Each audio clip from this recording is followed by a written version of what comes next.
Gold Standard, your weekly audio source of all things Dream Star fighting. Marigold.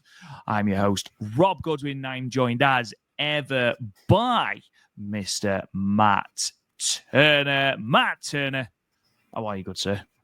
Rob Godwin, I'm great. Let's start this podcast out with some love and some positivity.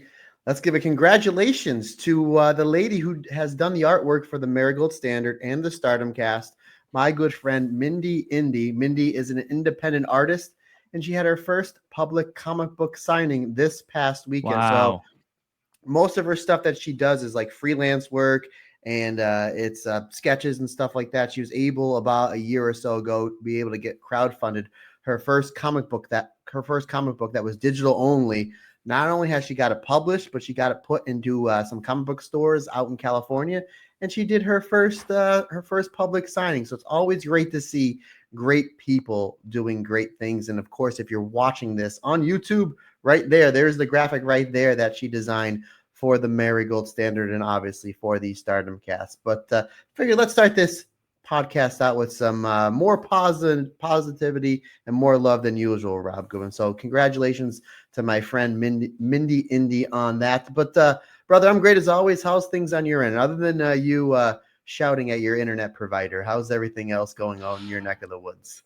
Yes, I'm having quite a stressful time with the old internet that seems to choose the most inopportune moments to decide it's going to play its fulsome bag of tricks on me. So yes, we originally were going to record the alternate commentary, and we got about halfway through before the match decided that I'm not going to play ball today, despite the fact that it had been buffering and had been loading for about 25 minutes. But that is by the by. I am fine now. I am de-stressed.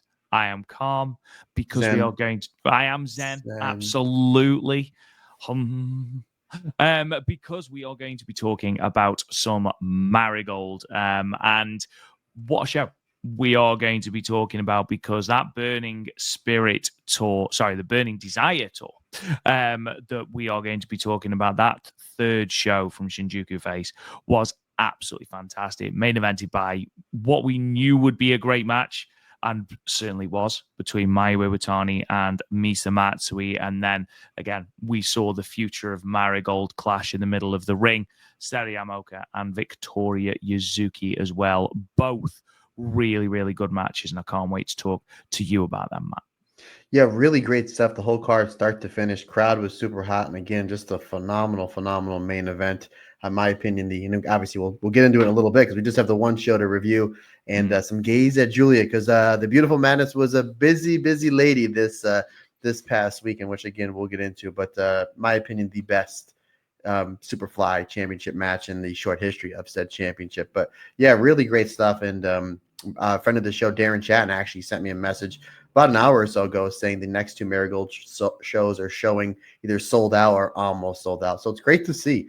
It's great to see. And wrestling in general is just doing great. Like Marigold, Stardom, they're doing great. The AEW numbers have been really climbing pretty high. 17,000 people at Money in the Bank. Pro Wrestling Noah, All Japan, New Japan, all posting really strong numbers these past few months. So pro wrestling as a whole is really healthy, and that's just great to see, because I just don't want to see one company or two companies succeed. I want to see everybody succeed, because in all that helps pro wrestling just get stronger and bigger, my friend. Absolutely, I couldn't agree more. And just on the idea of Marigold doing very well in terms of attendance numbers, the camaraderie backstage also seems to be on a all-time high. I don't know if anyone saw this on social media, but obviously this weekend, with them not having any shows, Marigold had basically a team bonding day where they went out, they were able to recharge, and they did some karaoke. Now, courtesy of Sonny Gutierrez, we did see some of this karaoke. And Matt, I've got a question for you, because you strike me as someone who would never miss an opportunity to jump the stage and do some karaoke. First of all, what would your go-to karaoke song be? Either Super Beast by Rob Zombie or Holy Wars by Megadeth. That would, it all Yes, depends. those two karaoke classics. Yes, it all depends on what karaoke the person has. But for kind of just the maybe Sweet Caroline, I don't know, because that's the ba ba ba. I think that's like kind of would be the usual go-to. But if they have an unlimited thing, I'm singing some metal. I'm gonna go. Oh, absolutely. I have to go to the sweet tones of one Dave Mustaine or the beautiful singing voice that is one Robert Zombie. So that would be my karaoke's, my friend. But what about you? There has been a time back in my young 20s when I was known to put down a few beers, a few shots, and then a few more beers that I did do karaoke with some of my friends. And I forget what songs we did, and maybe that was for the best. It is for the best. I'm going to spin the question at you, good sir. What is your karaoke go-to song? I think it does depend on how many beers have been consumed. If it's early on in the night, I might choose something a little bit more conservative. But if I'm plastered, it's got to be "Don't Stop Me Now" by Queen, surely. In terms of just sing along value, in terms of fun of singing, I imagine "Don't Stop Me Now" by Queen would be the one. Did you happen to see any of these videos, any of these karaoke videos? I did see the Victoria Yuzuki one, which she properly got into it. She That was properly going got to into it. be my Yeah, yes. yeah. There was a wide range of people that really got into it, and people who focused more on the singing. Let's put it that way. Yeah, I really thought when I asked you what your karaoke song was going to be, I thought you were going to say it was going to be Double Frontier or Flowing or Tear Tales. I thought that, Of or course. Thank You, the new one from Sarah Poi, but I thought that would be your go-to. But no, Victoria Yuzuki properly got into it. And this is another time we missed the fantastic Bozilla because I think she would absolutely crush Marigold karaoke. I really do. And she's from Germany, right? So it would be like Rammstein would probably be her go-to, right? Absolutely, Bozilla, who I did meet again during the Pro Wrestling Eve show on Friday. Big shout out Andy, by the way, one of our fans who stood with me for the vast majority of the night, kept drinking with me afterwards, and has put up with my absolutely atrocious messaging back. Matt can attest to it's not just you, Andy. It's everyone. Yeah, it's terrible. I asked him today. I said, I just want to make sure is this all that we're covering? I didn't get a yes. I didn't get a no. I got a thumbs up reaction to the text, and I was like, was that a yes? I was like, I'll take that as that's a yes. Yes, Rob is, and I'm being nice and grading on a curve. Rob is a C plus at best at responding to message. Not that he's mad. It's just that he's just that's the gimmick. That's the gimmick. That's just what he does or doesn't do, depending on how you look at it. Don't take offense to it. And I will say, if I have more than one person messaging me at a time, my brain will again just shut off. So again, it's no one's. It's not a slight on anyone, but yeah, big shout out Andy, big shout out Bozilla, who was very very kind. Obviously, he spent a lot of time with Bozilla's dad. I'm going to be talking a lot about this on the Stardom cast, but big shout out because all three really made that night fantastic, as did the wrestlers, because that Shiori vs Alex wins a match. Holy mother of Christ, what a match that was. But Matt, the second part to that karaoke question, having said yes, I would have loved to have done karaoke with Bozilla. Who on the current roster would you have liked to do karaoke with? Say for some bizarre reason that me and you are out on a night out and we happen to run into the Marigold roster doing karaoke. Who are you going for and saying, right, come on, going to the stage and we are going to belt out some holy wars?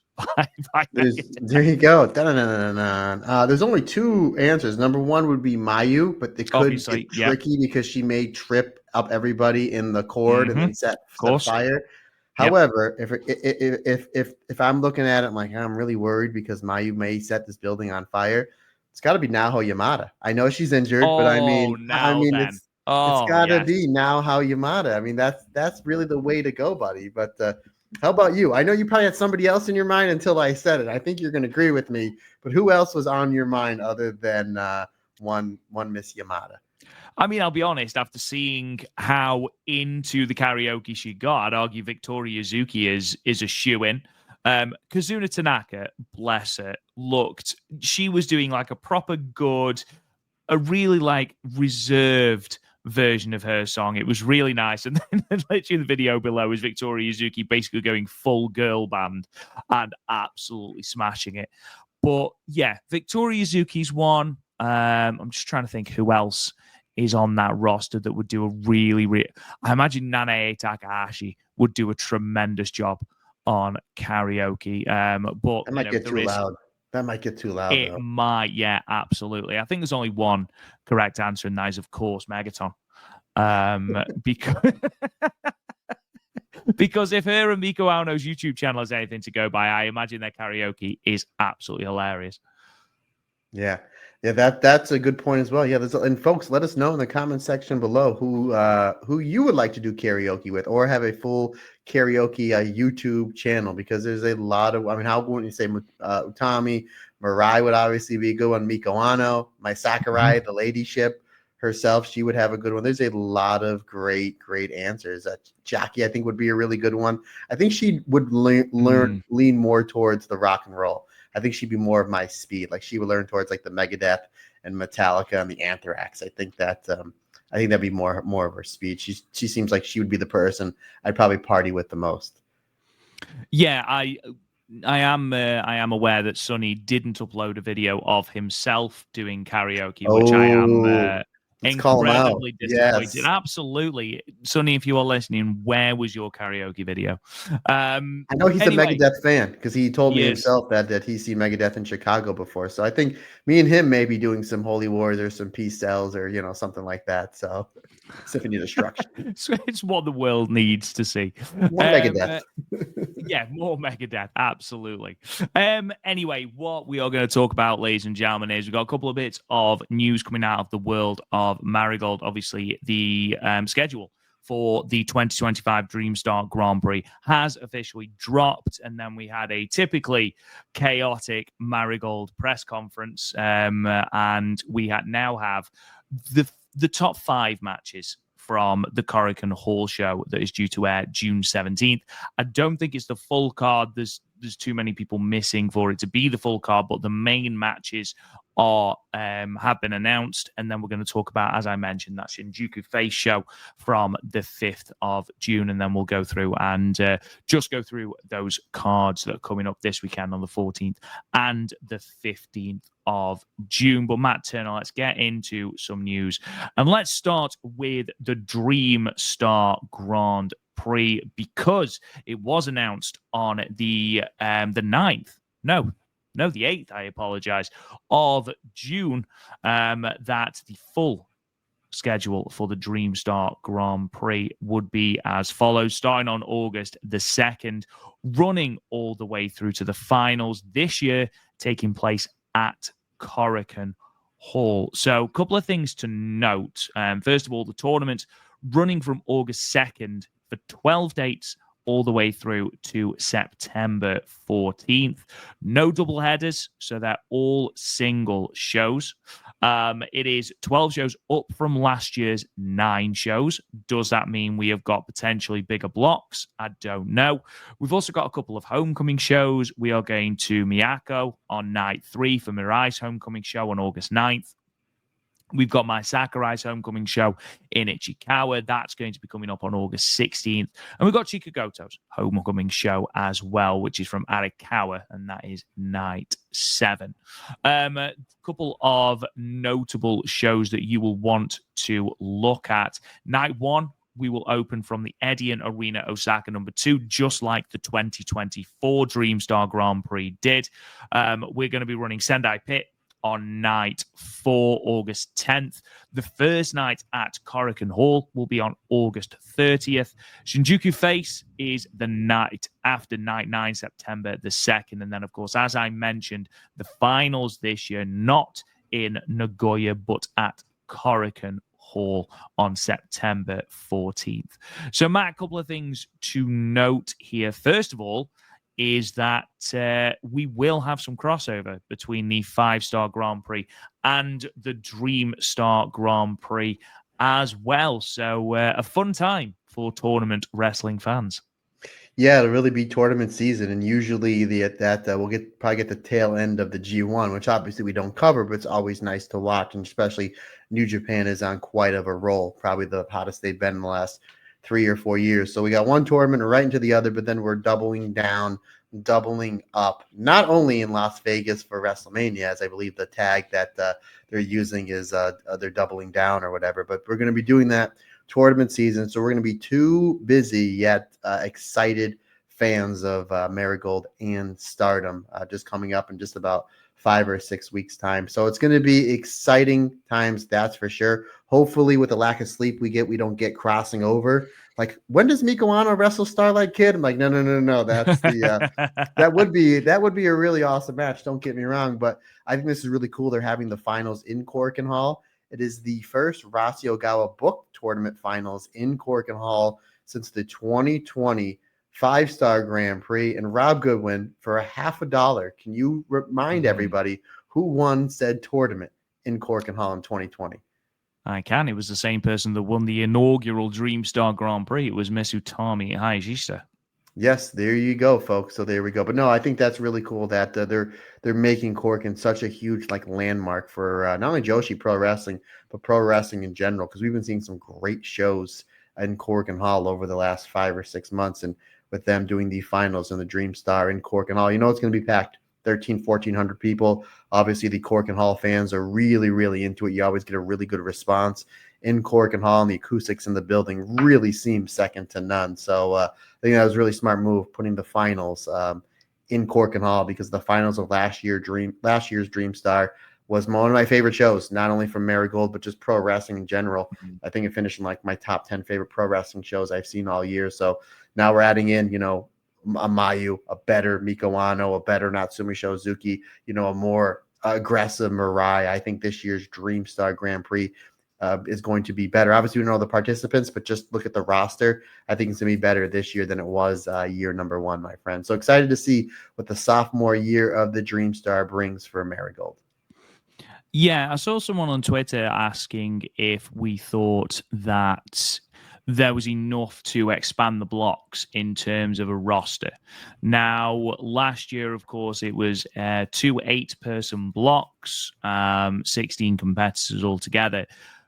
When you think that not only is it 16 competitors, 4 of those will likely not be in the tournament this year. Bozilla won't be in the tournament this year. Nanae is retired. Nori, again, we haven't heard anything about Nori, but I think we will assume that she's not going to be a part of the tournament, even though she was great. And also Sari as well. We don't know where Sari stands. And obviously, after the conversion, and if she is IWGP Women's Champion, then perhaps we should expect her not to be in this tournament. But Mayu takes one of those spots without a shadow of a doubt. And again, at the moment, Natsumi Shozuki is on the shelf injured. Now, Yamada definitely won't make the tournament, and Naoya Ishikawa is currently out injured. And we wish the very best for Naoya Ishikawa, who I know is, I don't want to mistranslate this, but I believe she is in hospital at the moment, having something done with, it's not, I believe it was a checkup. I believe she's got something wrong with, I think it was a back or something like that, but it's been a recurring thing. At least that's the impression I got on Twitter. Obviously, anyone that's tried to translate tweets on Twitter, it's never 100% accurate. So I am using a little bit of inference. So please, for the love of God, don't use that as gospel. But I don't think Naoya Ishikawa will be fit in terms of the Dream Star. I hope she is. I think she will be a brilliant shoe-in for this. But I don't think, Matt, there is enough there to expand the blocks. I also don't think they need to expand the blocks. I know there's 3 more nights, but that gives a couple of the matches more time to breathe and things like that. In terms of who replaces these 4 people, obviously you've got this entire feud with Marvelous that you have got going on. Do not be surprised if Takumi Iroha is a part of this tournament, because genuinely I think she probably will be. Mayu will obviously take one of these spots. Maybe they have Magenta in this tournament. I would love to see Senka Akatsuki in this tournament. I think she will be fantastic. Maybe Flying Penguin, maybe Megaton. There's lots of different names that you could throw out there, but most importantly, I don't want to oversaturate the Dream Star. And this was an issue that me and you were talking about, Matt, a while ago, about the 2022 5-star Grand Prix, a fantastic tournament without a shadow of a doubt. I would argue too many competitors. Just because the blocks were too big. 28 competitors is simply too many. It's simply too many. And I think the more you add, the more that you oversaturate that tournament. Yeah, because and again, 2022 5-star Grand Prix not only is my favorite 5-star ever, it's probably one of my, as far as these like round robin tournaments go, whether it's the All Japan Champions Carnival, the N1 with Noah, obviously the G1, it's one of my favorite tournaments ever. But then if you remember, like, no disrespect to the Mai Sakurais, the Momokogos, even at the time Saida, like it really seemed like, okay, like these people are going to just kind of come in. Felt bloated, didn't it? Yeah. And then in 2023, it was like all killer, no filler. And then it was like, by the time the tournament was over, half the roster was in. There was 4 people left in the tournament, yes. And the tournament was really, I mean, it just went far too long. And credit, to Stardom, what they did, they backed off the tournament. It was like, I think it was only like 4 weeks long with the 4 blocks. But as far as the Dream Star goes, yeah, I'm with you. I think you do 8 and 8 again. I think that's fine. Maybe you throw in a rookie like a Nagisa Takabana, because obviously she'll do really, really well. Ryoko Sakamura, I think she would do really well. I think Kamon Manami, I don't think she was in the tournament last year. She can do really well in this tournament. Again, you're going to have people that are going to eat losses left and right. You may have 1 or 2 competitors that have 1 win or no wins, and that's fine because you're building to the other wrestlers to be, in competition or in a spot where they can win said block going into that final night. So you're going to have, 1, 2, or 3 other competitors there, but ultimately you want them to get more reps, quality reps, singles reps in front of, a bigger audience, a bigger crowd, a more passionate crowd, and against the better wrestlers. Like, I would love to see Nagisa go 9-10 minutes with Utami. Like, I think that would be a really great shot. Like, can she do that? I would love to see Ryoko go 9 or 10 minutes with a Mirai or a Mayu, because she's ultimately going to come better off that. So, yeah, I mean, it's going to be really interesting to see what they do, but the roster right now is really humming between the stars that they have up top, who they have really in contention for the United National Championship, and what may come out of that as we get into the big show coming up in the fall at Ryogoku Kakakikan. Rob Goodwin, there it is, just for you. So one name you did fail to mention, my friend, is our beloved Hummingbird. So it's on the list. I'm literally, as you're talking, making a list of names that could potentially fill those spots. And actually, the more you know down, actually there is potential there. I still wouldn't overbloat the roster. I still would keep it to 16 because I like the idea of it feeling like an elite tournament where only the best get in. And the best of the best. It's only like a 6-week tournament too, right, Rob? It's not that long. Yeah. It's like 5-6 weeks. Yeah, so 6 weeks. Yeah, you don't want it to go too long, because I think what the Dream Star did last year and what the 5-star did last year, the fact that it wasn't too long, because again, as much as we love it, sometimes it gets a little bit too long. And when you're in like week 7 or week 8 and it's like this main eventer against this wrestler that has like 1 win in the last year, you're like, okay, like we know where it's going to go. Let's get to the bread and butter of said thing. So yeah, I agree. I think if they keep it like the 8 and 8, I think that would be well. But Rob, real quick before I forget, I know we talking about a Horacio Gawa booked press conference. You talked about Sanka, and I want to see Sanka in this tournament almost as much as I want to see Takumi Iroha, because she's always, and we talk about all the time, she's always ready to go. And literally you know what I'm going to say? It was the highlight, in my opinion, of the press conference, where she basically, again, she took off all of her clothes. She had she had her gear ready to go. She had the singlet ready to go. And then she tried to tear off the clothes of Sarah Yoka. So it's like, not only was she ready to go, she's trying to get everybody else ready to go. So I love Sanka. I think she would do well in this tournament. I think people would, she would draw money and eyes to this tournament, just because, like, she's a completely different wrestler. And again, I've been watching wrestling. I've been obsessed with this great sport for damn near 40 years. And it's like, never seen anything like her. Like, she just always has her gear on. And literally to the point now I'm thinking about it is, I know that they stayed in the same hotel we did at New York. And I literally almost bumped into her, like physically bumped into her and the casino. I'm wondering if she had her gear on, like if she's just playing the slots and all of a sudden she gets mad and all of a sudden she's got the gear on. She's ready to double leg somebody. I don't know. It wouldn't surprise me. I don't know. Would I prefer to see her in the tournament than Takumi Iroha? It's an interesting thought, because absolutely, Takumi Aroa is one of the greatest wrestlers in the world at the moment.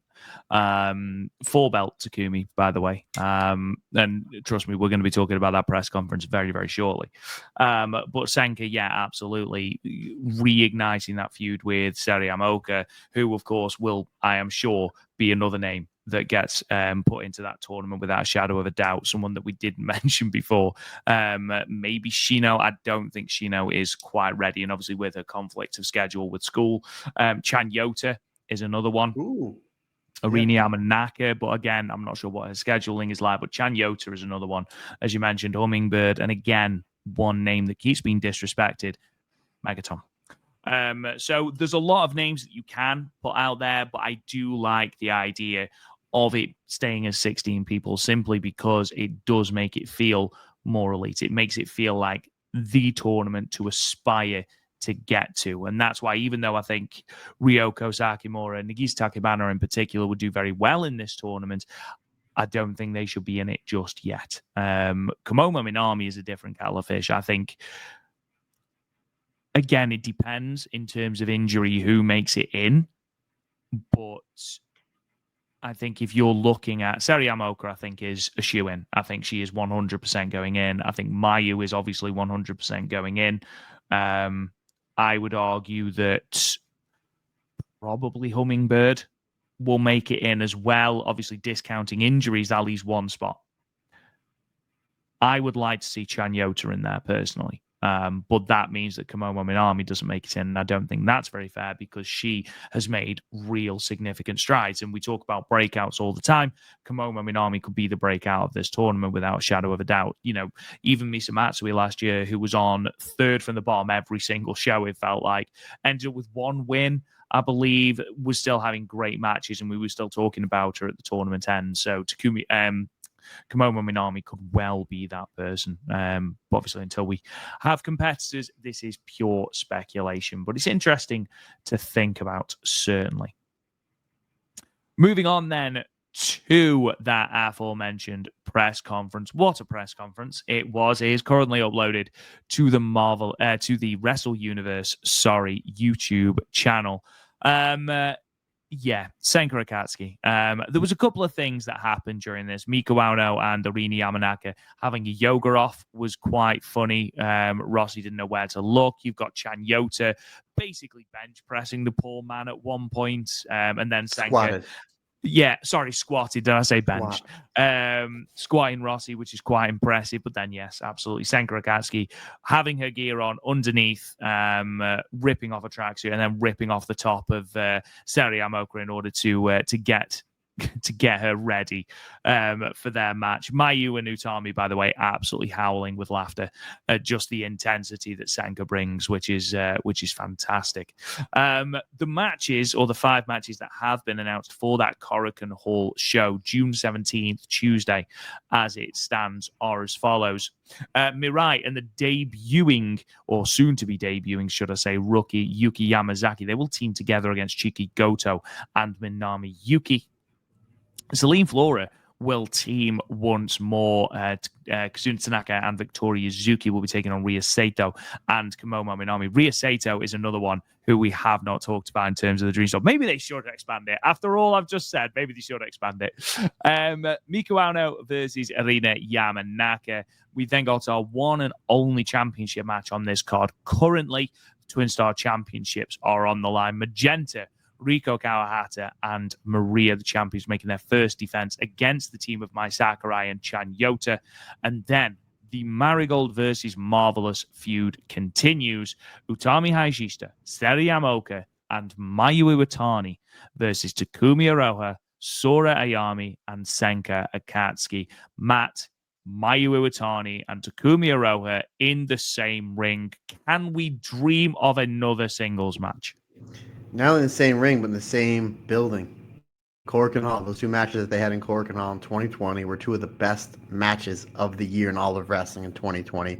So we're playing that back with the stakes have Marigold and versus Marvelous on it. So that's going to be really good. I'm assuming that's probably going to be the main event, either that or the Twin Star Champions, which I have no problem with. But the This would be a great, really a loaded, another fun Korakuen Hall. But yeah, you're right. I think this Mayu versus Takumi match is going to lead to a bigger match somewhere down the road, whether that's in the next Korakuen Hall show, whether that is night one of the Dream Star or the final night of the Dream Star, if Takumi does get into said tournament, which again, we are all for. But yeah, going to be interesting things. My guess, though, as far as the two tag matches, I think Celine Flora is going to pick up the win, and I think Magenta is going to retain, and I think Celine Flora. And again, maybe I'm just betting with my heart. Maybe I'm just throwing it out there in the universe because we have been doing pretty good this year, buddy, when it comes to throwing things out in the universe. And we've been getting really lucky with said, but I would love to see Celine Flora be the next challengers for Magenta if Magenta does retain. But it's not going to be an easy task because Chanyoda is fantastic. We've been seeing her more and more on these Marigold shows. And obviously, my Sakurai, she's the number 2 in this company because she's holding that white belt, the United National Championship. So a really good V1 on tap for Magenta. Really, really strong match that's supported with a really underneath card. Yeah, it's looking good. It's looking good. I'm not too bothered about the fact that there's only one title match. That Marvelous versus Marigold match feels huge. I think it's a great V1. I do agree with you. I think that Celine Flora will eventually face Magenta. I just don't think it's yet. I think they'll have a couple more title defenses. Maybe this is where Natsumi Shozuki and Naoya Ishikawa come back from injury if they're fit. Obviously, I don't know anything. I would like to see them have a match with Magenta after what happened at Shine Forever. There's sort of a built-in feud there. Of course, if that's not a possibility, then sure, put Celine Flora in there. I'd love to see Celine Flora dethrone Magenta and obviously get another point on the board for Marigold. Obviously, notable omissions at the moment are all of Darkness Revolution, Koki Amare, Riko Kawahata, and also Nagisa Takibana, amongst others as well. So I imagine that we will be getting at least one more match on this card, Matt. Yeah, again, it looks like this is the main crux of it. I think they'll filter everything in as we get closer to the date, which again is just next week. It's just the next week. 6/17, it's my sister's birthday, the day before Rob Goodwin. It's my 13-year wedding anniversary. So June is very, very busy, very expensive month for this guy over here. But that's okay because it's a big celebration month in the month of June. Absolutely. A big day, the 17th of June. Also a week today as we record. Presumably, this will air live on Wrestle Universe, and presumably, though nothing has been confirmed as of yet, we will have English commentary from Stu and Sonny.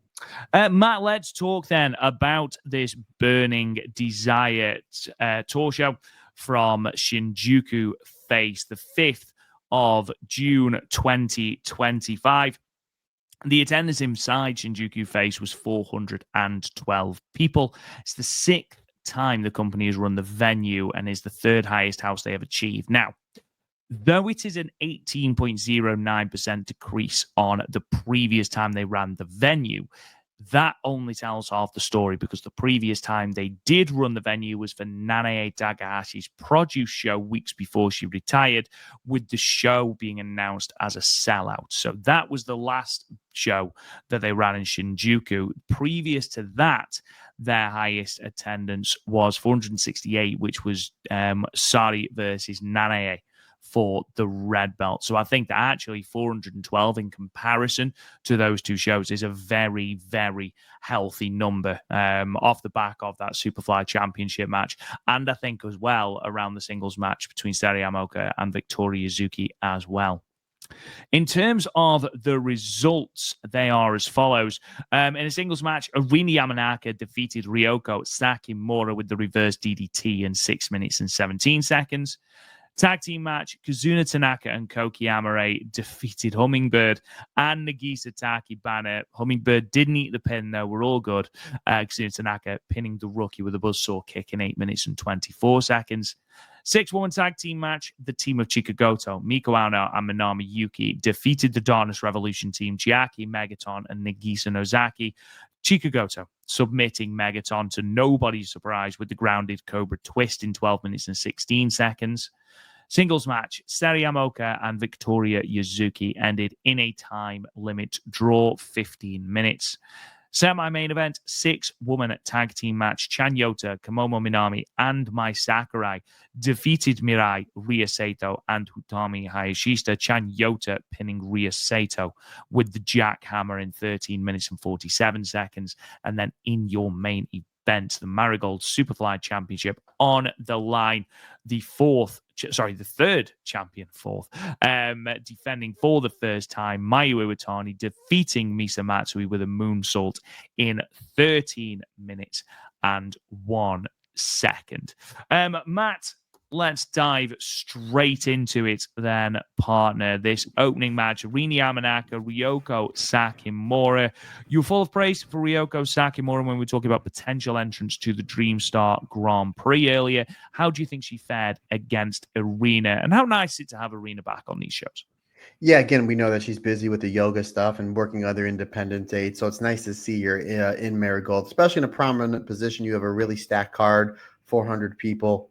You have a big main event on tap. She's opening the show against a rookie that we see opening the show quite a bit, really, since her debut. Like, Ryoko really is like match number one. And again, it's a great spot to have because the crowd's amped up. They're ready to go. They're ready to see the show. And they've been putting her in a lot of singles matches in the opener. And she's really been delivering.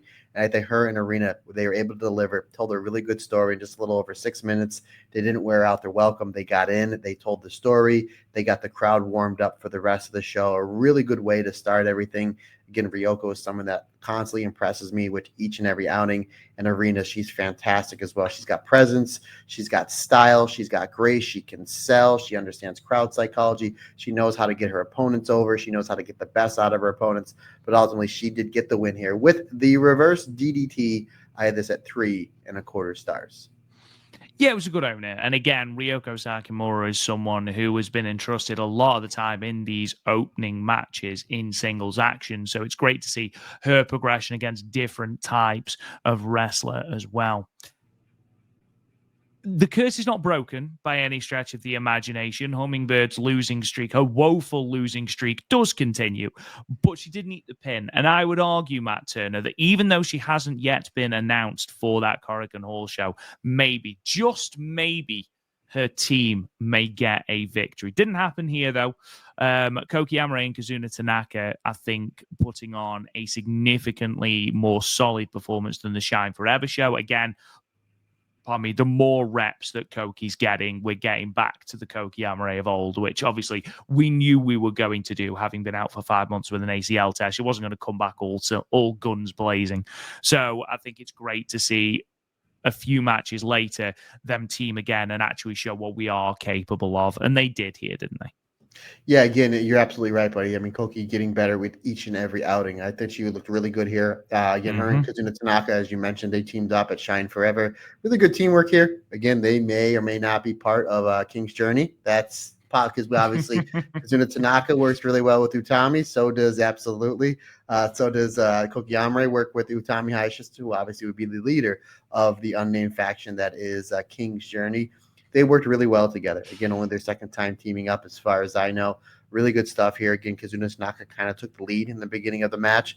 And then once Koki got going again, she just seems like she's getting more comfortable with her timing, more comfortable with her psychology, more comfortable with bumping, more comfortable with running. Again, because of the knee injury. So it's always going to be in the back of your head, especially somebody that has like high impact offense that Koki Amare has. So I think she looked really comfortable here. I thought she looked really confident.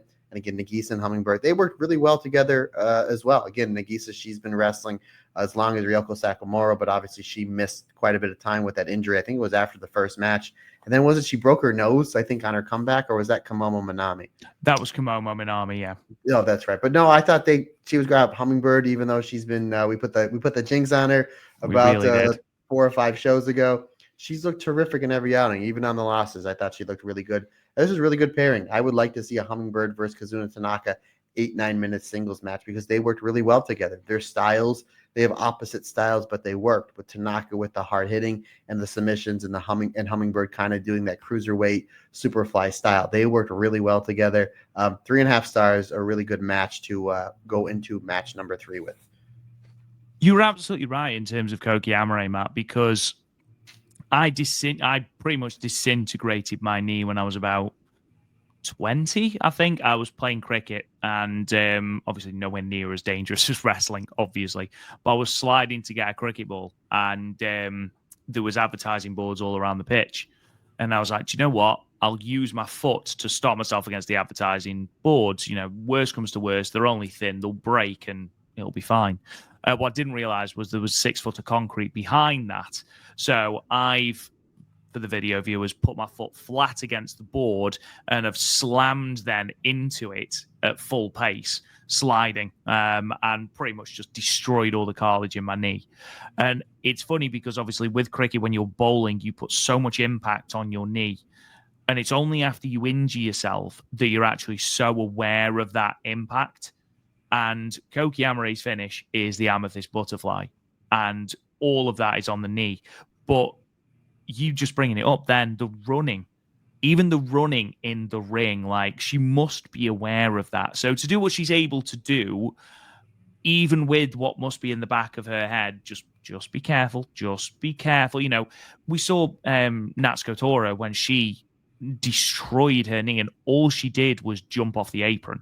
Like, didn't dive off the top turnbuckle and didn't even dive off the apron. She stepped off the apron and just an awkward landing. It's easily done.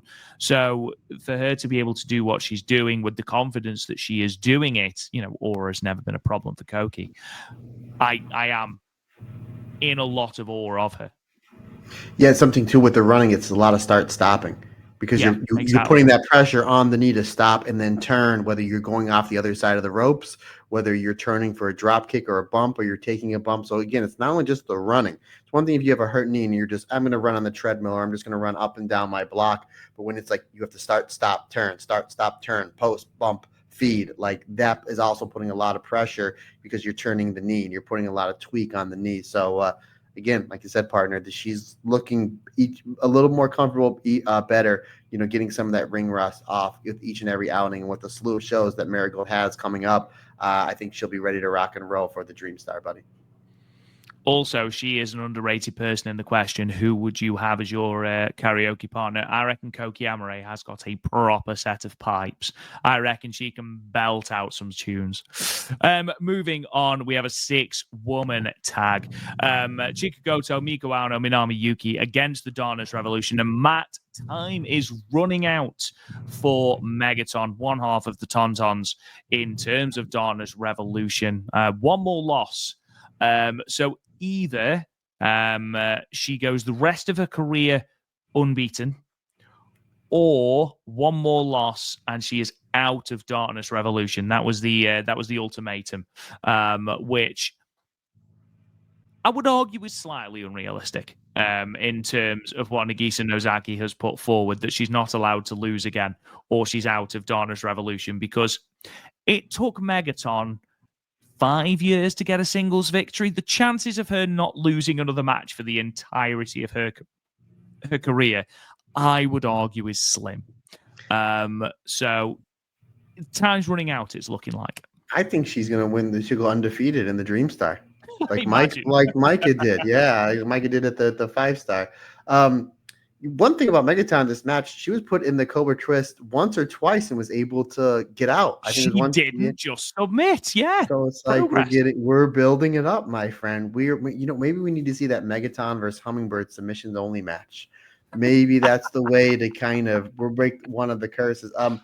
This was really good. Obviously, you had Chika Goto. She's going to get the win here, right? Because we're going to get some steam behind her, rightfully so. Again, I think she's going to be somebody that they're going to look to build up to be in a run for contention to maybe win her block in the Dream Star, which I like because again, Chika Goto is really, really betting on herself and hitting a lot of home runs as of late. I thought Minami Yuki was terrific. Obviously, Miko Ano, Nagisa Nozaki. That's the match here, and we've seen them wrestle before, tags, singles. They have really great chemistry because they kind of have the same style where it's like straightforward, hard-hitting, right up in your face. You throw Chiaki in there with them kind of bending the rules a little bit to get some sympathy on the baby faces. Ultimately, though, it's just Miko Ano and Minami Yuki kind of isolating the former Twin Star tag champs and Nagisa and Chiaki in order for Chika Goto to put that grounded Cobra Twist on. Simple story to tell. Everything made sense. You got a lot of babyface sympathy on the baby faces. You got real natural heat on the heels, which is what you want. 3.25 stars for me, but ultimately what this is another warning onto Megaton as we're starting to build some babyface sympathy onto Megaton and more heat onto the rest of the members of Darkness Revolution Army, because I think you remember the wrestling buddies that they came out. I think they now have like different versions of them. I think a wrestling buddy version of Megaton would sell gangbusters, my friend, after this ginormous babyface turn that we're about to see, buddy. I'd argue it's the biggest face turn in the history of pro wrestling. The only thing I'm thinking in terms of this, obviously, Megaton is very limited as a wrestler, but as a character, very over with the crowds. We've talked about that ad nauseum. If you get rid of her now, obviously, we don't know where Gigaton is. She could be back in a cave somewhere. We know that now Ishikawa is out injured. We don't know where Gigaton is, which leaves Darkness Revolution with 3 members. I would argue you do need a 4th. Does that mean we potentially turn someone else heel down the line once Megaton has turned face? I could certainly see it happening. In fact, I'd like to see it happen. I'd like to see Darkness Revolution be more of a threat, because I think that is something that they have sorely missed since Bozilla has left. They aren't a threat. Nagisa Nozaki is a very hard-hitting wrestler, certainly. Chiaki is a very good, as we've mentioned, underhanded heel, a sneaky heel. And Misa Matsui is fantastic. But I don't think they have that same threat level that they had when they first formed. And I feel like that is because they have a huge Bozilla-sized hole in their midst. Yeah, they need a heater. They need that big dominant heel like Bozilla, or like how you would have like Barry Windham back in the Horsemen, or Kevin Nash, or the Giant in the NWO. You need that big bad heater to give your threat, like you said, or for you Office fans, threat level midnight. If you remember, threat level midnight. That's right. Your threat level midnight with Michael Scarn. Anywho, yeah, I'm trying to think. I would like to see like 1 or 2 of these wrestlers that have only been wrestling a year or so turn, because look what the cool turn did for Misa Matsui, right?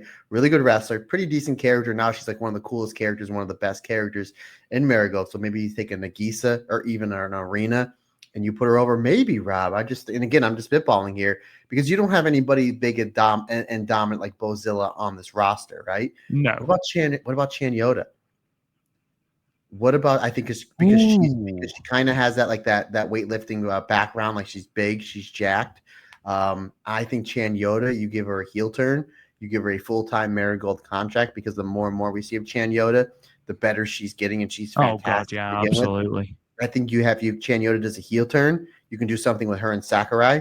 And we know that they had a championship match before, but this would be something different. It doesn't even have to be for the title, because now it's like she turned on her friend, and now she's with the big bad heel faction, the Darkness Revolution Army. So I think like a heel Chan Yoda as your heater, I think that would work really well. And again, I would love to see Nagisa Takabana maybe turn heel, Kamomo Minami turn heel, Rhea Sato. Maybe not yet for Rhea Sato, because she's really getting a lot of traction as a baby. She's got the heel nickname.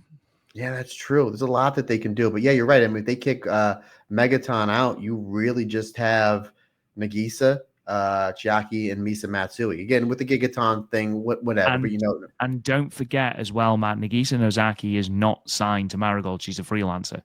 Yeah. So, we've seen her in the US doing stuff with Kitsune. We've seen her doing, missing Marigold shows because she's on seedling shows and things like that.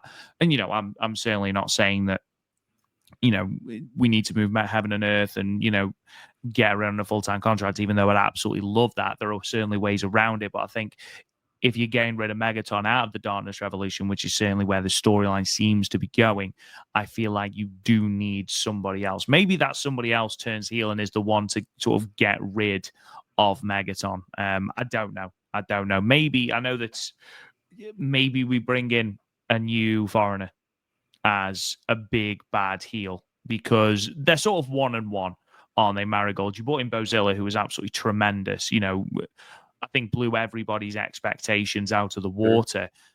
And then you had Tank, who, to put it politely, sort of tanked.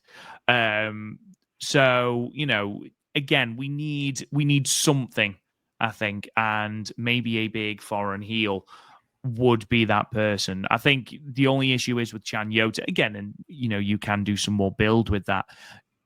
Has she been built as more of a threat, more of a strong threat than other members of this roster? Whereas, again, Bozilla had the size and everything, but even in matches, it was obvious that Bozilla was superior in a power sense. Sure. Is Chan Yota been built like that, do you think? No, but you can get there while she's in the faction. And Sure. I'm just going through the foreigners in my head, and this person would be perfect for. I would give Marigold a bump, and it would give this faction a huge bump. I don't think it'll happen because she would be crazy expensive, yet worth every penny. Shayna Baszler. Shayna Baszler would be perfect. Obviously, she was a star before WWE with the UFC, and obviously had great matches in Stardom. I'm just thinking of like the people that have been released that are crushing it on the indies, and I think Shayna still has more time. I think she was on the 90-day release, and I was just like, we haven't heard anything from her. I think she would be great here because again, she's not as intimidating as Bozilla, but like she's the biggest. She's legit. She's legit. Again, she's fought in the UFC. She's legit. She was trained by Josh Barnett with some seasoning from the late great Billy Robinson. She's as legit as it comes to any. I mean, she's more legit than Sherry, which is saying something. I mean, she's probably the most legit women's wrestler out there. That's a full-time pro wrestler. So again, it would be crazy expensive. It would be awesome. I mean, just think Shayna versus Miko Ano, Shayna versus Kazuna Tanaka, Shayna versus Mirai. There's so many great matches that you can have. Again, I'm just thinking out there. Do I think it's going to happen? Probably not. Maybe a one-off here or there. I think that would be great. Again, because obviously Shayna has worked with Rossi quite a bit from back in her Stardom days before she signed with NXT and WWE. But boy, I tell you what, you want to talk about someone that knows how to be heel. And again, you're trying to not replace Bozilla, but basically get that like the fear, okay, this is the heel faction. Who's the person I need to fear the most? Not many more people on planet Earth that you fear more than the Queen of Spades and one Shayna Baszler, brother. Especially if she starts biting chunks out of people's necks again. Yeah. Glad that went somewhere. Moving on. We moved on to a match I was very, very excited to watch. Victoria Hazuki and Seri Yamaoka. And again, this is the future of Marigold. You look at the young talent that Marigold has on its roster, and you've got Rhea Sato, who is one of the most improved wrestlers, certainly in Japan. In my eyes, I know that I'm probably going to get pelters for that. I don't care. I genuinely feel like she is. You've got Kazuna Tanaka, who, again, I believe is 20. Like, that's outrageous, the talent that she has got at such a young age. Kimomo Minami, who, again, debuted literally a year ago tomorrow as we record. Again, she's made huge strides. And then there's these two, Victoria Hazuki and Seri Yamaoka. And I'm not even counting Shino, who's 16 years old, for God's sake. And these two put on a really, really, really good match. Again, Seri Yamaoka's 6 months into her career at this point. Victoria Hazuki is only 2 years into her own career at this point. And not only did they put on a really competitive match, but it felt legit. It felt exciting. And there was so many different sort of facets to the match. And I think Seri Yamaoka, I've brought this up the last couple of episodes, that what I wanted to see from her was those sort of intangibles. And I know that's a really vague thing to say, but the stuff between the moves, because she is legit. We know she's got amateur wrestling background. And I think the more we see her in these single settings, the more of an exposure she's getting, the more that we're seeing that. We saw it a lot in the Nanae match. We saw it again, even more than that, in the Takumi Iroha match. And I think we saw it again here against Victoria Hazuki. And I think she's starting to put those pieces together, and she's going to be a huge proposition moving forward. Again, she is 18 and is 6 months into her career. Her potential is quite ridiculous. And yeah, you got Victoria Hazuki here, who obviously wants to be the top star in the company. And, from the fact that she's chosen number one, she's, as her back number, she's chosen the name Victoria because of the Greek goddess connotations. But she's changed so much in her own aura as well, I feel. Like, it's, again, not just someone doing really ambitious moves for a pop. She's someone else who she strides into a ring, and that level of confidence that she has got in herself, that has been far more obvious in the last couple of weeks. Yeah, this was my second favorite match of this show. This was great. And they have two different styles, and they made it work. Where obviously, again, Sari is the grounding, where Victoria Yuzuki is more, again, like the cruiserweight, high speed, super fly style.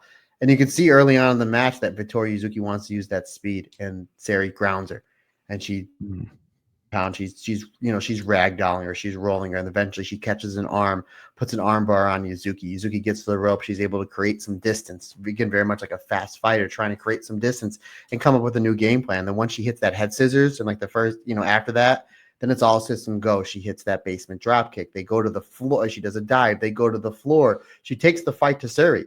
It's just like, okay, because she kind of has her rock, so she takes the fight to her on the floor, where you would think that Sari Yamaoka would have the advantage here because it's kind of her game, the power game. But because Victoria Yuzuki has her reeling here, she's going to use her power here.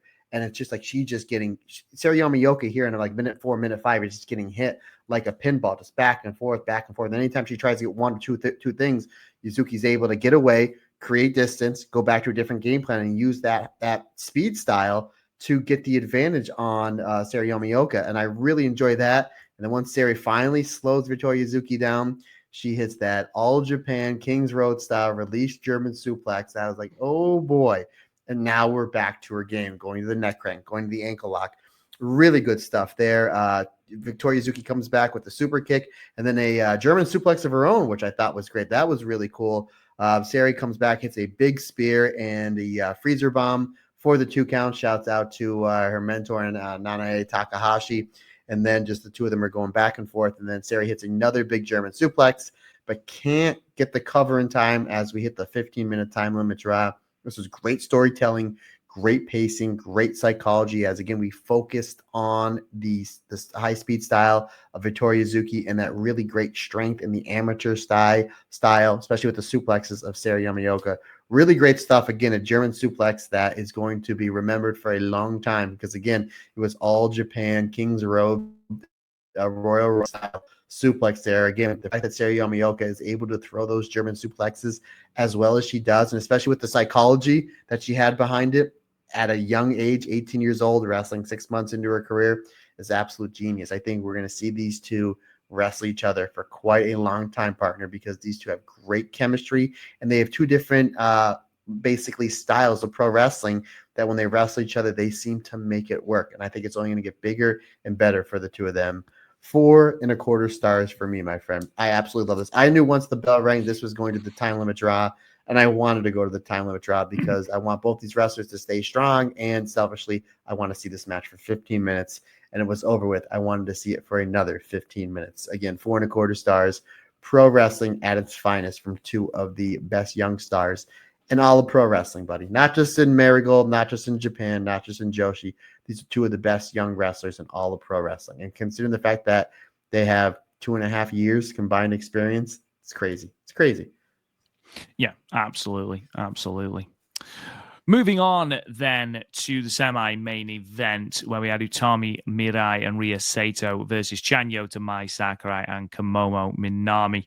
Again, as I mentioned before, Ria Sato, I think, was tremendous in this match. The way that she has adapted this submission style and really made it her own is phenomenal. And I'm really glad as well that she's sort of gone through with her word of not wanting to just be the wrestler that does the JoJo poses. The JoJo poses are cool, and they're a layer to her character, but that's not the only thing she wants to be known for. And I think now people are realizing actually she's doing really well in ring, and her matches are very, very good. And actually, I know that we did mention her, and for some strange reason, she completely slipped my mind while we were talking about the Dream Star Grand Prix.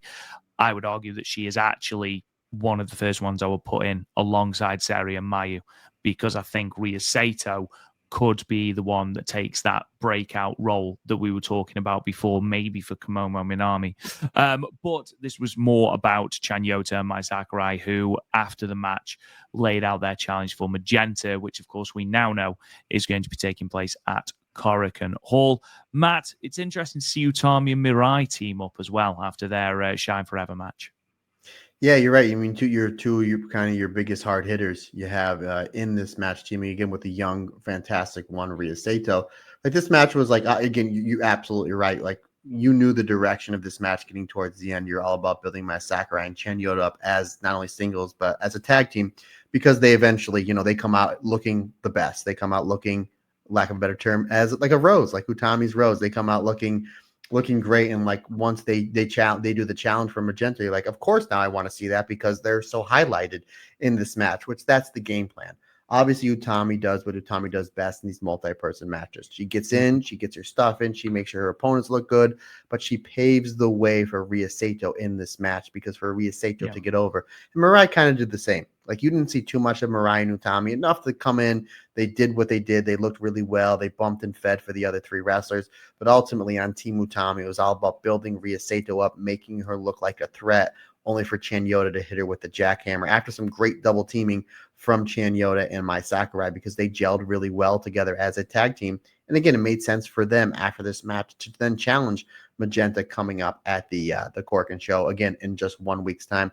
Psychology made sense. You built up exactly who you needed to build up for the reasons we just said. 3 3/4 stars. I thought this was great. And obviously, Komomo Minami, she looked great in her exchanges with Mirai and Utami as well. Like I said, Utami and Mirai, probably Utami, Mirai, and Mayu, probably your 1, 2, and 3 on, as far as, in my opinion, as far as talent goes.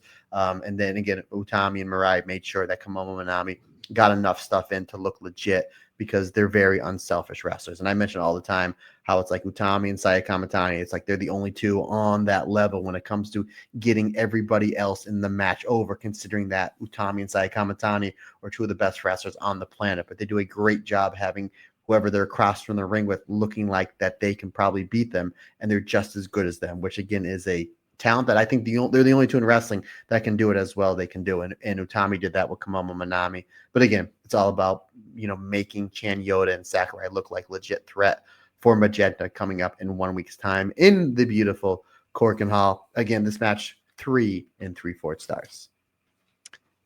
And then moving on to the main event, a match that surprised absolutely nobody, in the fact that Mayu Iwatani versus Misa Matsui was absolutely blow away. The only thing that perhaps surprised me, at least at the start, Matt, was that Mayu Iwatani, a clear heel turn, being booed out of Shinjuku face after quite obviously tossing the baseball to a fan who, I will be honest, might be the most vocal Mayu Iwatani fan I've ever heard in my life. Mayu turned around, popped to the baseball, Shinjuku face, no, booed. Anyway, they straight away started cheering her again, but it was quite a funny moment. To top that off with Mayu then saying Korakuen Hall rather than Shinjuku, because it's Mayu Iwatani, and of course she did. And we had the perfect bookend of this match. But talking about just inside the ropes, Jesus Christ. Like, sorry to take the Lord's name in vain and everything, Matt, but good Lord, this was absolutely fantastic. This is everything that the Superfly title needs to be. It needs to be hard-hitting. It needs to be breathless and frantic. And we built up to such a crescendo in this matchup. That closing stretch was absolutely phenomenal. There was a legit couple of pinfalls where I was like, my God, is Misa actually doing this? And Mayu, the pro that she is, some of those kickouts were so well timed.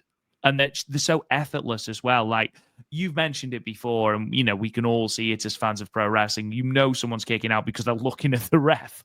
But Mayu, there was some of these where not only was she not looking, She didn't start the kick out until it felt like too late, and just absolutely sensational timing, building the drama of what was an absolutely phenomenal match. You know it's good when Mayu then takes the time after the match to put over the heel in Misa Matsui for just how good she is in ring and how impressed she is. Great match. One of the best matches I've seen in Marigold, at least. Sorry, not in Marigold, but in the rest of wrestling that I watch over 2025. Thought this was phenomenal. Thought this was Mayu's best match. I think it's Misa's best match. The only downside is that we've given Misa another loss in terms of in their quest to get the Superfly Championship, but I think she'll recover. I don't think it's a death blow by any stretch of the imagination. Phenomenal match. Really, really good match. And this is what Mayu brings to Marigold. This is what Mayu brings. Yeah, she's probably the best as far as overall packages. She's the best women's wrestler in all of wrestling. As far as like with the year of 2025, I keep saying it's Io and Saya Kamatani, but as far as like who you would pick to start a promotion, it's Mayu, because she's consistently been one of the best wrestlers, regardless of gender or country, on the planet since like 2016, 2017. And here we are, 2025. She's still absolutely crushing it. Everything she's done in Marigold's been great, not only from an in-ring aspect, from a business aspect. She went out with one of the best matches possible with Stardom, with Sherry. In my opinion, probably her best singles match that didn't have Io Shirai in it, which is saying something because that Mayu catalog is insane. Again, that's another, it's subjective, but that's another topic for another day. But going back to Mayu kind of being a little bit of a heel buddy, yeah, you're right. She throws the baseball to one person, and then she doesn't do herself any favors by getting the name of the venue wrong. So it's just like, you may have wrestled in Korakuen Hall a time or two, but the fact that it's Mayu, it's like it's part of the deal, and it's just adorable. It's endearing, absolutely. Endearing is the word. But as far as this match goes, like, we knew it was going to be good. We knew it was going to be excellent. And I didn't see this until a day or two after it happened. Everybody was telling me how great this match was, and I was like, so you're telling me a match with Misa Matsui and Mayu in the main event for this championship was good? I was like, shockingly. So my expectations were high, but somehow they surpassed the expectations I already had going in. They start off with that high-speed cruiserweight superfly style. We don't see Mayu use it that often. She's really kind of distanced herself from that style over the last few years. We still see Azumi and Starlight Kid and Natsupoi use it from time to time, but Mayu, who's kind of graduated from that division like 6 or 7 years ago, she really doesn't use it that often, but now she's the Superfly champion, so she goes right back to it, and it's just like very much like when she won the belt at Shine Forever with Vittoria Hazuki. Didn't miss a beat. I mean, these two, they're going back and forth, which is like, geez, like blink and you'll miss it. Like great timing. Great. Again, the footwork is just blows my mind just how great these Joshis are when it comes to their footwork, because I'd be tripping over my own feet. But these two really timing, ring positioning, all in that fast start was really second to none. One of the best exchanges I have seen in the high-speed Superfly style in quite some time. Eventually, Mayu slows Misa down because I think she realizes Misa might be a little bit faster than me. She, hits it with a kick to really start building her offense. Doesn't take long before we see Mayu go to the air with a beautiful suicide dive, and then throwing Misa back in with the Joshi dropkick and then the frog splash that scores her a 2 count. Mayu then continues to pour on the offense with a German suplex super kick combination. This is really cool. She super kicked Misa so hard that Misa backed up to the ropes and then used her own momentum to come back with a flying knee. I thought that was great. And that's like a Mayu staple. We have seen her do that before with like Hazuki or Shuri, where she'll hit that super kick so hard that the other wrestler has no choice but to come back, and they'll come back with a strike. I really like that because it really showed the fighting spirit in Misa. We really haven't seen that much. Like you said, buddy, she was 0-3 going into this match for that title, right? Yes. So the tournament final, Shizuki and Victoria Yuzuki. There you go, folks. Rob Goodwin, he's the king of stats. So that spot alone there, again, Mayu hits a suicide dive, a couple super kicks, the German suplex. She's really pouring on to Misa, and then when she gets hit with that big super kick, which we again know Mayu throws better than anybody else in wrestling, she's able to come back with that beautiful knee, and the bump that Mayu took and the speed she took it with really put Misa over with like fighting spirit, and was like, no, I will not be denied. Even though I've been denied for this belt 3 times, this is my biggest challenger because it's Mayu freaking Iwatani. I'm going to do everything I possibly can to win said belt. She then hits the Marine Spike. Shouts out to Kyrie. She gets that and then comes back with a top rope double stomp. And I like how she's adding that in their arsenal, adding to the Quesadora double stomp that she did earlier in the match. That scored her a 2 count. She goes for the code red. Mayu blocks and then is able to go for a tombstone. But when she does, Misa rolls through. And again, I knew who won this match, but had I seen this live, me and everybody else in Shinjuku really bit for the falsy. You mentioned 2 minutes ago, partner, how there were some really close falsies. I did say last week when we previewed this match, it wouldn't be the worst thing in the world if we had a shocking upset and put Misa over. That could have been the time to do it because everybody really, really bit on that. And you're absolutely right. The way that Mayu sells like these last second pinfalls, eventually Misa is able to come back, finally hitting the code red. She hits the Misa Kawaii driver. That was a 2.999 as well. A lot of people bit for that. Mayu is able to use the Snapdragon and then comes back with the tombstone. Again, you're building up that move. Almost hits it, but not enough. Misa's able to run through a whole bunch of big moves, a whole bunch of big falsies. Mayu's able to come back with the Snapdragon to slow Misa's momentum down, then goes back to the tombstone, hits a brutal soccer kick. I mean, that was like the Mercedes one she hit like 2 years ago. That was, you can hear the thud. You can hear the thud, and then finishes her off with the top rope move.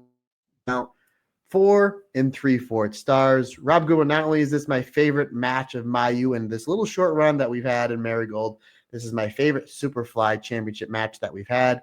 This is my favorite Misa Matsui match. And for you fans on YouTube, this was number 1 on Matt Turner's favorite Joshi / female matches of the week. This was incredible. Even though Misa with the loss, she comes out somehow looking better than she did when she got in, which is a credit to Mayu getting Misa over. Again, the fact that halfway through the match, she was really blitzing Misa.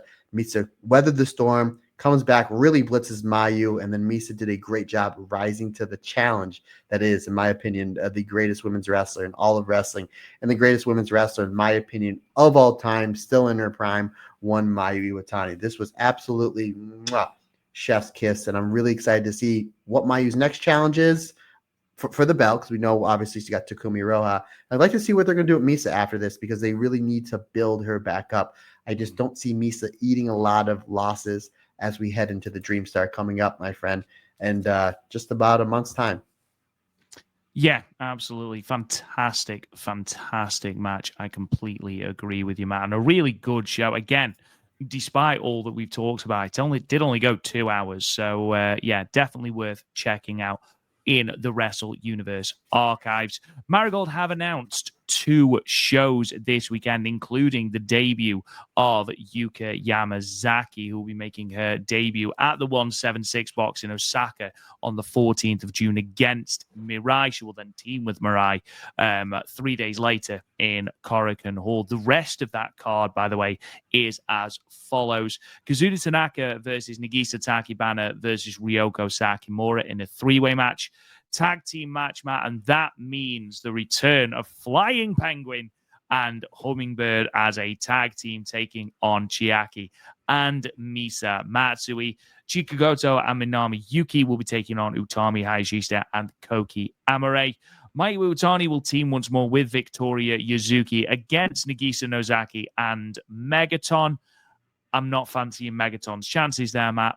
And then in what is currently slated to be your main event, Mai Sakurai will team with Seri Yamaoka and the returning Shino against Miko Ano, Kamomo Minami, and Ria Sato. So a very good card when Marigold head back to the 176 box in Osaka.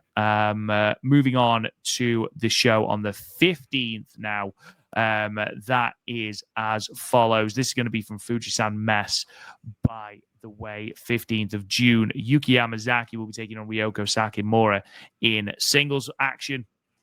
Seri Yamaoka versus Megaton. It doesn't get any easier for the Mega one. Ria Sato and Kamomo Minami will be taking on Minami Yuki and Nagisa Takibana. Koki Amare versus Hummingbird. 6-woman tag action. Mirai and Celine Flora. Victoria Yuzuki and Kazuna Tanaka will be taking on the Darnish Revolution. Misa Matsui, Chiaki, and Nagisa Nozaki. And then in your main event, this is another great match. Utami Hayashishita, Miko Ano, and Chikagoto against Mayu Iwatani, Mai Sakurai, and Chan Yota. Now, that main event is going to be sensational. A couple of really tasty matchups there. Matt, I'm looking forward to seeing Yuki Yamazaki debut, as I mentioned. I'm looking forward to seeing Shino again. And those two top matches from Fujisan Mess are going to be tasty as well. Yeah, again, folks, we have only one show to review, which we just finished. We're gonna have 3 next week: the 14th, 15th. Well, depending on when the 14th and 15th get dropped on Wrestle Universe, but then the 17th is live on Wrestle Universe, or at least we think so. So more than likely, we will be back with a much longer show. But you're absolutely right, buddy. Those 2 top matches, those 2 6-woman tag matches, are going to be absolute barn burners. And the fact that we're going to get Mayu and Takumi in a ring together for the first time, standing across the ring from each other in over a year. They've had some great matches before, really great matches. You know, when Utami defeated Mayu to win the red belt, obviously Mayu defeating Utami to win the 5-star Grand Prix back in 2018. They had a great match for Mayu Utami's IWGP Championship, and a really underrated match when it comes to the great matches in the catalog that is Utami and Mayu. Their semifinal match for the IWGP Championship back in the I believe the late summer, early fall of 2022. So that was 2023, excuse me. So again, these two have really great underrated chemistry. I'm really looking forward to that. Miko Ano versus Chan Yoda is always really fun to me, and Chika Goto has really great chemistry with Mai Sakurai. So 2 great shows, especially with 2 back-to-back main events on this weekend. And then, of course, we have that loaded Korakuen Hall on the 17th, buddy. So Marigold, all systems go, buddy. All systems go. And with that being said, someone else that is on all systems go at the moment, well, that would be Julia, which means, Matt Turner, it's time. Oh, it is time to gaze at Julia. I love it. I love this. If you're watching on YouTube, not only is this terrific, but there's a sign there that says Julia owns. I don't know what it says, Rob, but we need to throw something in there. Julia owns Megaton, maybe? Is that what we're going to say? Julia is the Tom-Tom. There it is. Folks, we have not 1, not 2, but 3 segments on our gaze at Julia. We go to Friday Night SmackDown for the U.S. Championship in a no rules match. Zelina Vega versus the former Viper, now known as Piper Niven. We're getting towards the end of said match, and Julia comes in to help out one Zelina Vega get the win. After the match, Zelina is celebrating with her championship belt. Julia comes in to shake her hand. Rob Goodwin, have not we learned anything from wrestling in the last 40 years? You do not shake the hand of the heel because clearly they want your gold. What happens is then Julia headbutts her and then hits her with the Northern Lights bomb, very much like we would see her do with one Tam Nakano. Nowhere near as violent, but still hitting her with the headbutt and the Northern Lights bomb. Again, the way that they've been setting up for the last 2 weeks on Friday Night SmackDown, it looks like they're going to do a program with Julia and Zelina Vega for the United States Championship, and they had really good chemistry, as they mentioned last week, in that 3-way that also had Charlotte Flair. Rob Goodwin, we fast forward about 20 minutes into that show. We have all 6 competitors in the Money in the Bank ladder match that we would see the next day compete in 6-person tag action. Rhea Ripley teaming with Stephanie Vaquer and one Alexa Bliss, taking on Julia, Naomi, and one Roxanne Perez. We have a great start with Julia and Stephanie Vaquer. I thought that was smart, putting these two to start the match because they got great chemistry. They got the crowd really amped up. We do see the devil's kiss from Stephanie Vaquer to one Naomi. We get some heat on Stephanie Vaquer. Eventually, Alexa Bliss comes in. Alexa Bliss, she's kind of been start and stop since she's came back. She was really great in this match, and then the ladder match I'm going to talk about in just a moment. She gets a running dive off the apron. Once she gets back in the ring, they put heat on her. Makes sense because who does the hot tag go to? Biggest star in all of women's wrestling, one Rhea Ripley. She gets the hot tag. The place goes nuclear. She just basically runs through everybody. Eventually, we do get this little awesome segment with her and Roxanne Perez. She goes for the riptide on Roxanne Perez. Roxanne Perez counters it into a DDT. The crowd is going crazy. This is awesome chance. She goes to tag in Naomi, but Naomi's like, nope. She comes down from the apron, making her even a bigger heel. Then poor Roxanne Perez turns around. She gets beat up by all the baby faces. Nobody there to save her. She eventually gets hit with the riptide, giving Rhea Ripley the big win on Friday Night SmackDown. Rob Goodwin, we then go to the very next day. Money in the Bank ladder match. Did you get a chance to see this match yet, good sir? I did indeed, yes. It was my gym run this morning. I thoroughly enjoy. I actually watched this just when I came home from World's Strongest Bro, which we should talk about on the Stardom cast, because I know It is on the docket. Don't you yes, worry. I do. Obviously, I want to hear all about everything that happened with you at Pro Wrestling Eve, and I will tell you about me pushing a fully loaded Dodge Ram truck in the rain. Anywho, folks, so came home. This was the opener of Money in the Bank. I believe they had Worlds Collide right before this, because I think this was sold out at 17,000.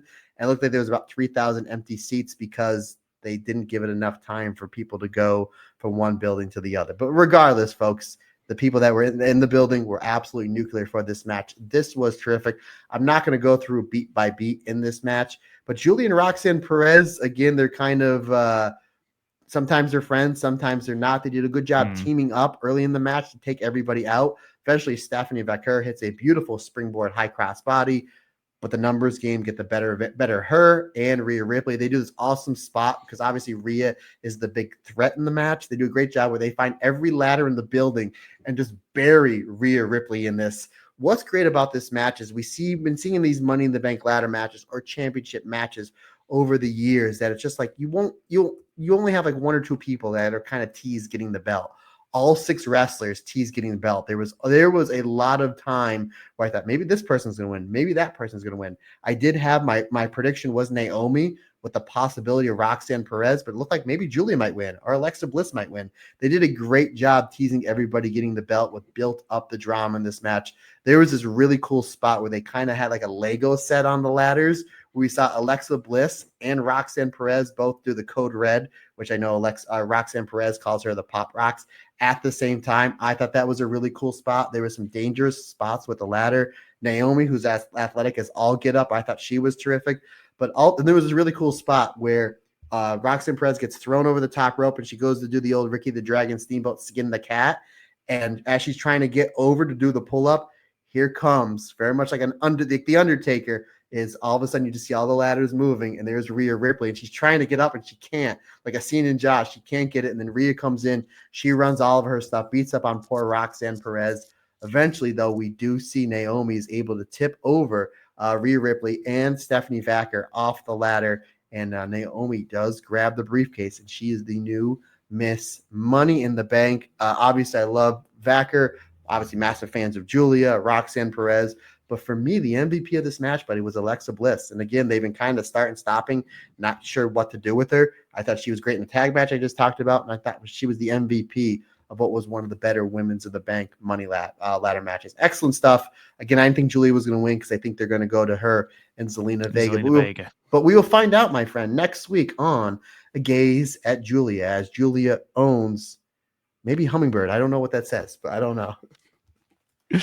Ladies and gentlemen, that does bring us to the end of the Marigold Standard. We hope you have enjoyed it. A bit of a shorter one this week, but as Matt has pointed out, there's about 85 shows next week. So we'll be here for about 8 hours next week. So between this and Stardom. So you're welcome.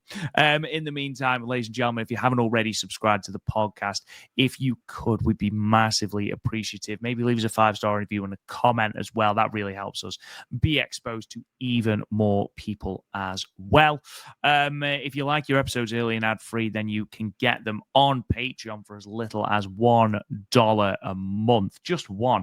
And you can find that at patreon.com/the Stardomcast. If you want to listen to all of the news, or read all of the news, should I say, reviews, and all of the history and stats regarding Marigold and Stardom, then you can at talkjoshi.com. You can find us on social media at Marigold Podcast, apart from Threads, Instagram, and Blue Sky, where we are Talk Joshi. You can talk to me on Twitter at RealRobGoodwin. Mr. Matt Turner, the world's strongest bro. Sign us off, good sir. Folks, questions, comments, suggestions, anything you need from me, Matt Turner OF on the Instagram and the Twitter is the easiest and fastest way to get a hold of me. But you can also shoot me an email. The email address simply is thestardomcast22@gmail.com. Folks, that's going to wrap it up for another fun-filled episode of the Marigold Standard. We greatly appreciate your support. Can't do it without you. It's like I always say, it's just not my podcast. It's our podcast, because we're almost together. Everybody's different. Everybody's special.